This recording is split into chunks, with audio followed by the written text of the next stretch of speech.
So I got a message back today from Jordan Zirkle that he wants to talk to me, so I'm going to give him a call right now. Hello? Jordan, hey, what's up, man? It's Arrin. Yeah. Hey, what up? Dude, how are you doing? I'm good. Dude, thank you so much for talking to me. Yep. I appreciate it. I can answer a lot. So on those questions that you sent me, I never even met Brett's wife. Oh, you never met Tina? No. Every time Brett came to the house that I lived there, he came in a different car. He was in a different car every time. It was always a rental car from a rental company. And he would show up. And when I originally moved into the house, so I moved into the house, no one lived there. Except I was dating this girl. Okay. We broke up, and I needed a place to go because I didn't have no family out there. Right. I'm from Illinois, and so I had no family out there. So in the paper it said vacation home rental. Need someone to look over the property. I'm only here 2 times a year, and I called the number, and that's how I got to. Then I went and met Brett, and then I moved in like a week after that I met him. But with the first day that I moved into that house, I got my stuff, I got off work. I used to work at Weathermaster Doors and Windows there in Washington, Utah. Okay.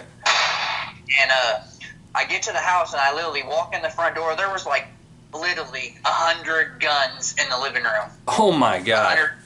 Yeah, there was 100 guns in the living room. He told me he was getting all the stuff out of his house, and I didn't think nothing of it. You know, he's moving everything. I'm moving in, so he's moving all his stuff out. But there was 100 guns all over the living room. They were all laid out like he had them, and then he was loading them. But when I moved into the house, I had no access to the garage or the bedroom, but I had access to the whole house. Well, I came home from work one day early, and the garage door was open. And that's when I seen the Porsche, the Porsche that you're talking about. Yeah, yeah. I never drove that Porsche. He told me that Porsche has been sitting in that garage since 2005. It's never been in a parking lot since 2005 or nothing. I'd never seen that Porsche leave the garage until when he got in trouble for it being stolen. Yeah. So you knew about the Porsche getting stolen then? Yeah. Okay. I knew that he had a Porsche and he had a square body truck in the garage. There was a square body Ford truck, big old truck, and the Porsche in the garage. I never actually walked into the garage, but I've been there a couple times that he was there. And when I moved in, he told me that he was only there 1 to 2 times a year. Mm-hmm. And literally, I lived there for 3 months or a couple months before Steven moved in. No one lived there prior to Steven living there. It was me and Steven were the only ones that lived there the whole time I was there. Fascinating. And I never had a relationship with Steven. He was Mormon and I'm from Chicago, so the only time I ever did anything with Steven is I went to his church with him a couple times and we played softball. But he never hung out with us because he didn't like the stuff that we drank and played football and all that stuff. He wasn't all in that, but I played softball a couple times with him, and I never really. He always stayed in his room, when all this came to head, the pills and stuff. Steven wouldn't have to be forced, or you guys said, he owed Brett money to do anything like that. That's not the type of person he was. He didn't cuss, he didn't drink, he didn't do any of that. Okay, sorry, let me just interrupt you real quick. You are cool with me recording the conversation, right? Just to put up on it. Okay, I just want to make sure. Thank you so much. Now, you said you moved in probably what month in 2009? I'm not sure. I lived there before, I'm not sure exactly when I moved in, but I lived there for at least 2 to 3 months before Steven moved in. Okay, so he moved in. I was the only one that lived there, and I lived there, and then Steven moved in, and Steven, all he did is he came home, he worked, he stayed in his room. He never came out in the house and hung out with us. 'Cause I always had friends there. He never hung out or any of that stuff with us. But we played softball with him a couple times at his church with his softball. He was real big into playing softball. But other than that, that's all I know about Steven. Yeah. I only met him being around there. Go ahead. No, I'm sorry to interrupt. Yeah, Steven moved in around April of 2009, so that would have put you in there. I lived there. Yeah, I lived there for a couple months prior to that. But like you said, so like on the prescription pills things, like Brett used to show up at the house like at random times of night, like 1, 2, 3 o'clock in the morning. Like we be like just show up out of the blue. Like he's only supposed to be there like twice a year, but this dude was literally coming like all the time. Like he just show up out of the blue, like at the weirdest times, and he would always be in a different car, and then he would leave and he would go spend days and hours upon hours out at the Arizona Strip.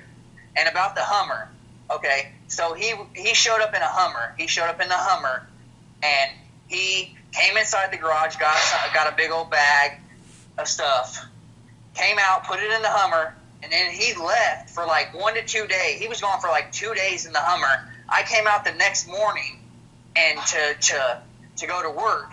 And I always parked on the side of the house where the gravel went. He had the concrete and the gravel on the side where the fence was. I always parked because I had a big old truck. I parked on the side, and I go to walk out, and the Hummer was already sitting in the driveway with the top smashed. Brett rolled it. He was out at the Arizona Strip, and he had rolled it. And then he had walked all the way back and got that big old Ford truck that was in the garage, and he did all that. And when I came out the next morning, the Hummer was already in the driveway smashed. Jeez. And that was like an Enterprise rental car. So what's this Arizona Strip you're talking about? Right. Okay. So we know where the house is. Yeah. You know where the house is. So if you follow that road out, that main road that goes out where it goes out to like Sunrock, all those rock companies. Yeah.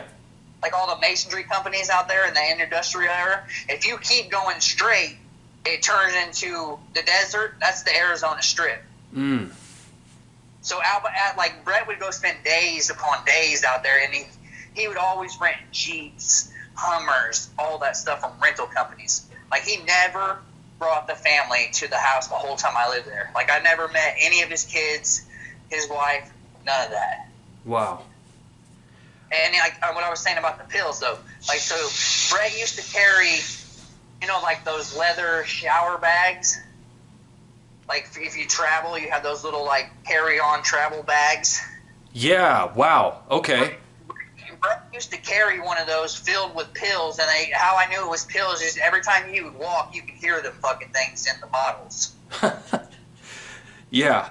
Oh my gosh. That have you ever seen the video of Steven in the surveillance, like right before he went missing? Yes, I have. It's on my Facebook. Another investigator a while back contacted me, and they sent me the video. See, like, what I don't get about, like, so, the last thing I heard before all you guys contacted me about when I was already back here in Illinois when I found out Steven was gone. I came back here in October of 2010. I've been back in Illinois since October of 2010. And then I found out, a private investigator contacted me, and that's how I found out about Steven. And then she sent me the video. And then she told me, okay, his car was found in a casino in Vegas, but his credit card was used in the same town that the landlord is from, where he originally is from, in Ogden, Utah, was the last where Brett's from. That's the last thing I ever heard until you started texting me. What I was asking about that surveillance camera, if you notice in that footage, he's carrying something, and I'm wondering if you've seen that. He's carrying a bag or something, and when you talk about this shower bag that you said Brett always carried these pills in. It was just like a small leather shower bag with a single zip top, and every time you seen Brett, you seen that bag. And it was always full with pills, and like it was always like Brett was just like sketchy. And like if you want to know how I moved out of that house, I took all my stuff at like 1, 2 o'clock in the morning one night, and then I snuck out the fucking window of that house. That's how I moved out of that house. I didn't tell no one. I just left that fucking house because Brett was sketchy. Show up at random times of an hour. He was a weird dude. And like so I had one of my buddies, and we took all my stuff out of the house at the middle of the night, and that's how I moved out of Brett's house. And then I got sued by Brett. Yep. Yeah, I saw where. Listen, I don't know if you've seen it, but his wife really just went off on you, and yeah, and it's. I know. I seen your messages about I was the drug dealer and all that stuff. Yeah, I smoked weed, but I didn't sell no drugs. Now, did Steven know about Brett with these pills and all this stuff? Do you think? I see. That's what confuses me. Like, Steven wasn't the type of person that I never seen Steven or Brett the only time I've ever seen them together was they were talking on the phone one day in the kitchen. Brett was not there, and it was about Steven. It was something to do with rent. So I don't know if Steven owed him money but it would have to be for Steven to do anything to deliver pills or anything. It would have to be forced on him. He's not that, literally, he is not that. I didn't, when I first found out about all this stuff, about the pills and all that stuff, I'm see, Steven being Mormon and not cussing, not drinking, we've also asked him if he wanted a beer every now and then, and no, he wouldn't always know, didn't cuss, none of that stuff. So it all highly weirds me out about if it has to do with the pill relation, our pills, or if he was doing something for Brett. That's just weird to me because the way Steven was and who he is. Well, yeah, just to let you know, a week he owed Brett about $1,500 to $1,700 in rent and utility fees, and the week before he went missing, he called Steven's dad and basically went off on his dad saying, hey, I need this money, your son owes me. And so his dad calls Steven, and Steven got really upset because he didn't think that was cool at all of Brett to call his dad. That may have forced his hand to do something. And I found proof that Steven was up near Brett's home, like you were telling me, in Orem, Utah. He was up there a few days before he went missing. So... I was told this. I was told about that, about Steven about Steven's credit card being used up there. Mm-hmm. But I was under a decision when they told me before that happened after the fact that he was already missing. So I didn't know about that was before. Mm-hmm. So that could have been, I've always to this day, ever since I found out about this, Brett definitely has to have something to do with it, or something this. The way he was, he would just show up at the random times and hours. He was just a sketchy as hell. Everything he told me from the beginning of moving in until I moved out of there was all a lie. He showed up all the time. In the first month I was there, I literally seen him at least 20 fucking times. He was just show up at the weirdest time too, and he was always in a rental company car, never in his car. I don't even know if he owned a car besides that Porsche or that truck. So because every time, but I will tell you this, he did have in the garage. He told me about it because every time he would come and he would drive the truck, he had this plate. It was an Arizona plate. Mm-hmm. And those things were registered for a long time, and that's how he drove all the vehicles that were at the house. I never seen the Porsche leave, but that's how he drove all those vehicles that were at the house, is with that Arizona plate. And then he would go out to the Arizona Strip and spend hella time out there, And I've been out on the Arizona. We used to drag race, race cars out on the Arizona Strip and stuff. And if you get caught doing anything out there, you can go to jail for anything. It's not a place you just go hang out. It's kind of like Area 51 in its own sense. Mm-hmm. Wow. Now, these pills that he's carrying in this bag, do you think that those are the pills that he's supposed to deliver for the company he's working for? Because he was doing prescription delivery for. I don't know about that, because this was his carry-on bag. So if he was carrying for a company, I think it would be it'd have to be a larger scale bag to do this. This was a small bag. It was personal. Just the way it was his personal stuff. Like you said, I heard that he stole pills and all this stuff. But it'd have to be a bigger sale for him to do this. This was a small bag, and it was just. And he always had it on him, that thing. Everywhere you seen him, he had that bag, and you could always just hear by when he walked, just the pills and the bottles in the bag. Especially because my bed, you went down the hallway and you had the master bedroom, which was Brett, and it turned, and then Steven's was over here, and my room was over here. And like walking down the hallway, you just hear him to his room. You could hear him. He always had pills on him. Now, did Brett ever ask you to do anything for him, like deliver or no, nothing? Okay. No. See, I worked, and my bills, my rent was always paid. Like, I always paid on time. Like, I made good money when I worked out there. Like, I did concrete work, and then I worked for Weathermaster. So, like, I was always working, like, with CT Concrete and BTB Builders, and then I worked for Weathermaster. So, like, I was always working. I always had money, and, like, so, like, I was always, and, like, the only conversation I ever had with Brett is I'm a mechanic. I work for Nissan in Illinois. I'm an auto technician for Nissan. Oh, cool. And so I've always, and I helped him work on the truck a couple times. That's the only every time I really had a real conversation with Brett. Every now and then, like, he would come and he'd say hi and stuff and grab something, but he would always like spend time in his bedroom, the garage, or leaving.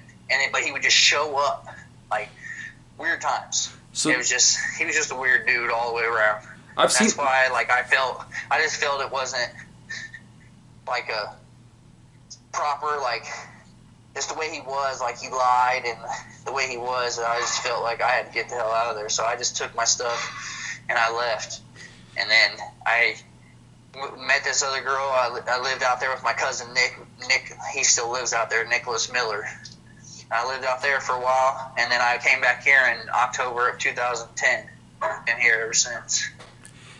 Now, the garage that was behind you and Steven's place there in St. George, that wasn't a very big garage. Do you know what he was keeping in there? I don't know about the garage behind the house, like, because he had the garage that was connected to the house. Oh, okay. The garage was connected to the house. He had a big old square body truck. It was a older Ford truck with a big old lift on it, and then the Porsche were in the garage. But he had a lot of, like, filing cabinets and a lot of, like, cabinets all the way around. But, like, I only got to go in the garage, like, one time. Like, I had no access to the garage. Like, he kept the garage, like, securely locked down, and his bedroom securely locked down. Like, we had no access to any of that part of the house. Got it. Man, yeah. Tina stated on Web Sleuths that she said that you saw what I wrote to you. She said you were the biggest drug dealer in St. George.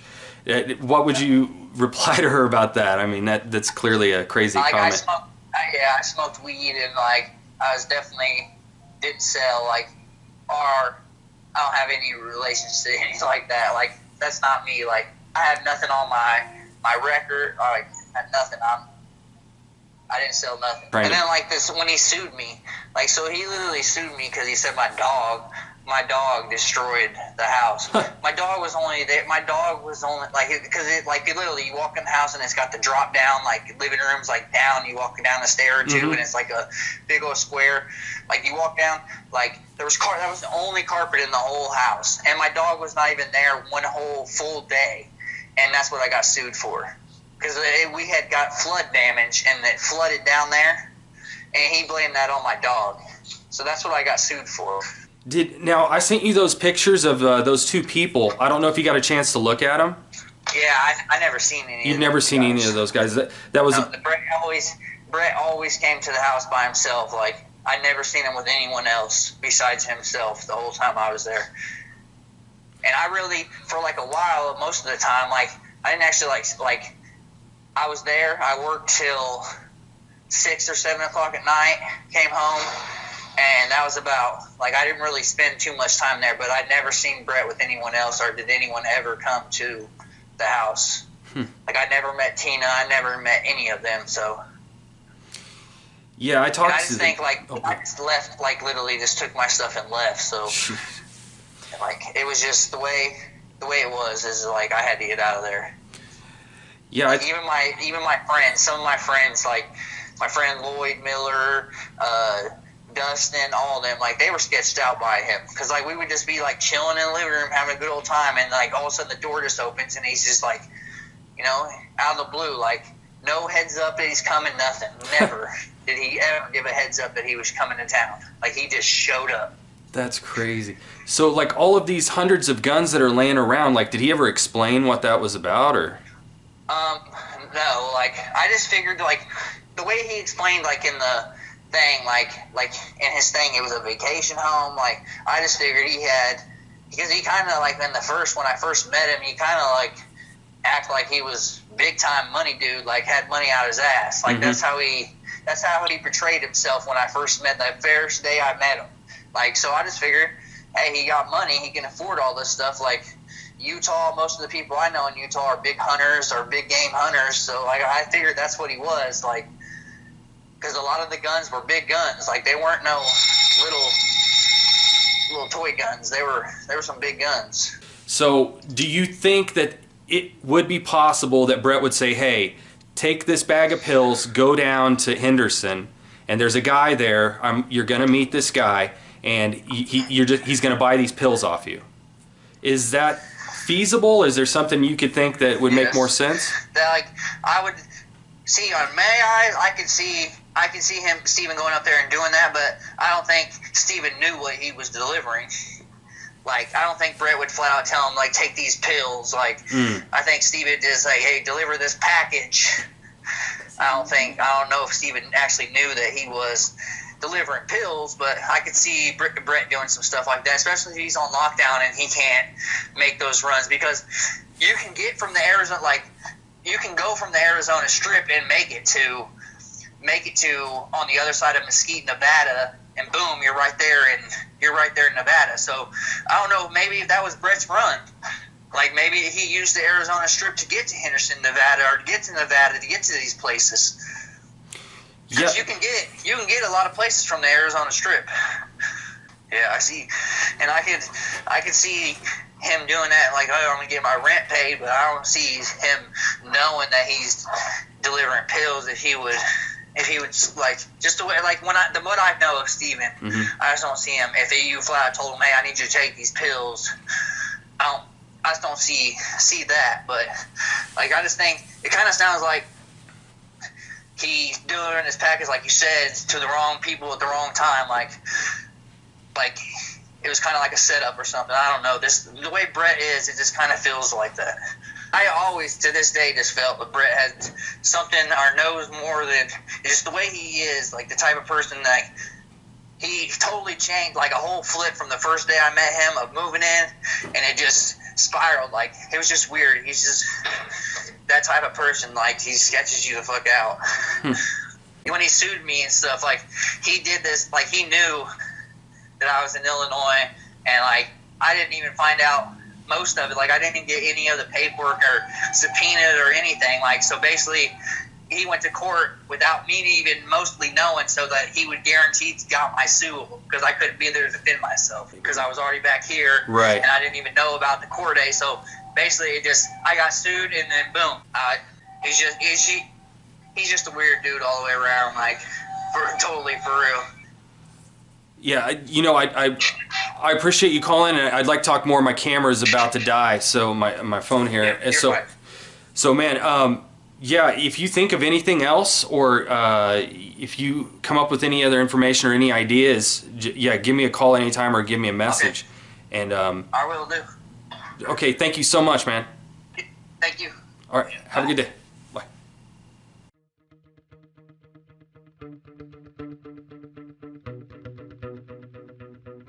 Thank you so much for checking out this update of the Steven Koecher case.